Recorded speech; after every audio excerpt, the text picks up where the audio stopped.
Masa Ganyang Komunis nyatakan siap perang jika pembahasan rancangan undang-undang haluan ideologi Pancasila berlanjut. Dilansir Gelora.co, Ormas Front Pembela Islam (FPI) menolak keras rancangan undang-undang haluan ideologi Pancasila. FPI akan demo besar jika pembahasan rancangan undang-undang haluan ideologi Pancasila tak dihentikan. FPI juga menyatakan akan perang.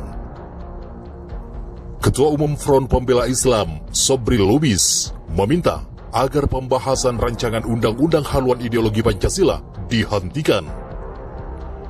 Jika masih dilanjutkan, ia menyatakan siap turun ke jalan dan melakukan perang.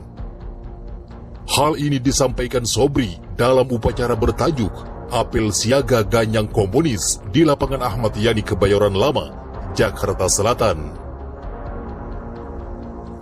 Sobri bertindak sebagai inspektur upacara yang dihadiri berbagai elemen seperti Persaudaraan Alumni PA212, Gerakan Nasional Pengawal Fatwa, hingga Barisan Jawara dan Pengacara Bang Japar. Kepada para peserta upacara, Sobri meminta agar mereka selalu menyiapkan diri. Pasalnya, tuntutan untuk penghentian rancangan undang-undang HIP sudah disampaikan saat mereka menggeruduk gedung DPR pada Rabu 24 Juni. Beberapa waktu lalu, kita datang ke DPR menyampaikan harapan supaya rancangan undang-undang haluan ideologi Pancasila dibatalkan, dihentikan, dan tidak pernah dibahas lagi, ujar Sobri di lokasi Minggu 5 Juli.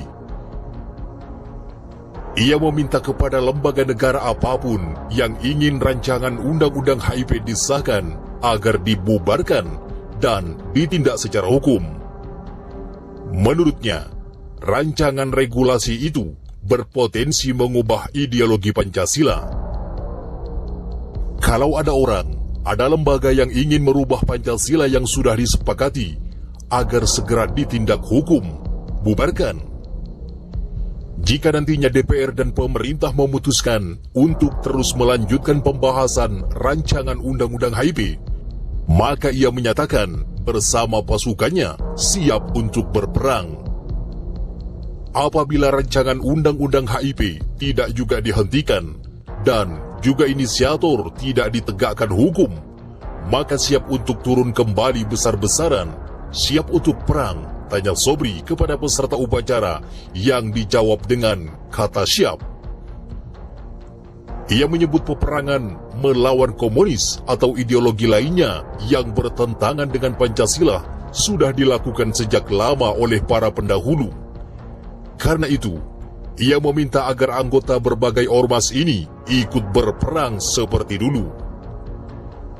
Segala macam hasutan dan fitnah mungkin akan bertebaran, maka kita harus menyatukan barisan kita, siap berjuang, siap berjihad, takbir. Acara apel siaga Ganyang Komunis yang diinisiasi oleh Persaudaraan Alumni atau PA212 ini juga menampilkan peragaan bela diri. Jawara-jawara dari sejumlah organisasi masyarakat atau ormas pamer kebolehan mengolah tubuh di depan peserta apel. Di antaranya, ormas yang menunjukkan kebolehannya adalah Tapak Suci Putra Muhammadiyah dan Laskar Pemburu Aliran Sesat. Para jawara itu memperagakan bela diri dengan diiringi musik dari pengeras suara. Di sela-sela aksi, pembawa acara sesekali mengucapkan kata takbir dan dijawab dengan riuh oleh penonton. Ditolak polisi, laporan Rijal Kobar terhadap Rika dan Hasto Kristianto diterima sebagai aduan masyarakat. Apa karena kasus rancangan undang-undang haluan ideologi Pancasila ini dianggap sepele atau bagaimana? Mari simak ulasannya. Dilansir Gelora.co, tidak hanya di Senayan, polemik rancangan undang-undang haluan ideologi Pancasila juga panas di luar gedung DPR RI. Sekretaris Jenderal atau Sekjen PDIP Hasto Kristianto dan anggota fraksi PDIP Rika Diah Pitaloka dilaporkan ke polisi. Bersama tim pengacara, tim advokasi anti-komunis taktis, keduanya dilaporkan oleh Rijal Kobar ke Polda Metro Jaya Rabu 1 Juli. Politisi PDIP itu diadukan dengan dugaan tindak pidana kejahatan terhadap keamanan negara sebagaimana diatur dalam pasal 107B dan 107D Undang-Undang Nomor 27 1999. Rijal Kobar bersama tim pengacaranya sempat beradu argumen dengan polisi mengenai laporan mereka. Para penyidik kepolisian di SPKT menolak laporan polisi kami dengan berbagai alasan. Alasan pertama, mereka akan buat tim untuk membuat LP model A apabila petugas kepolisian menemukan tindak pidana, kata tim pengacara taktis Aziz Yanuar dalam keterangan tertulisnya Kamis 2 Juli kemarin, seperti dikutip dari ermol.id.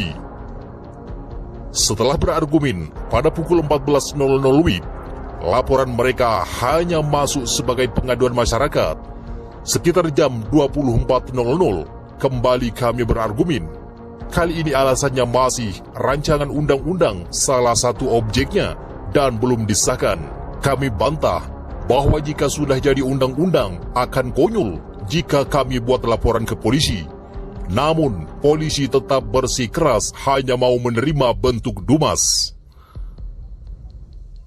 Pada pukul 01.30 WIB 2 Juli, pihaknya kemudian menerima dengan pasrah bahwa laporan mereka dilakukan sebagai aduan masyarakat.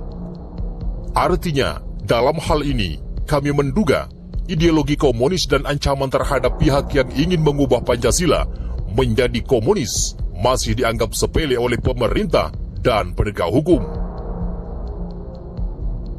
Sementara mengenai hal ini, Ketua Bidang Luar Negeri PDI Perjuangan Ahmad Basyarah menyampaikan bahwa setiap anggota dewan berhak mengusulkan rancangan undang-undang lantaran telah dijamin oleh Undang-Undang MD3 dan juga konstitusi.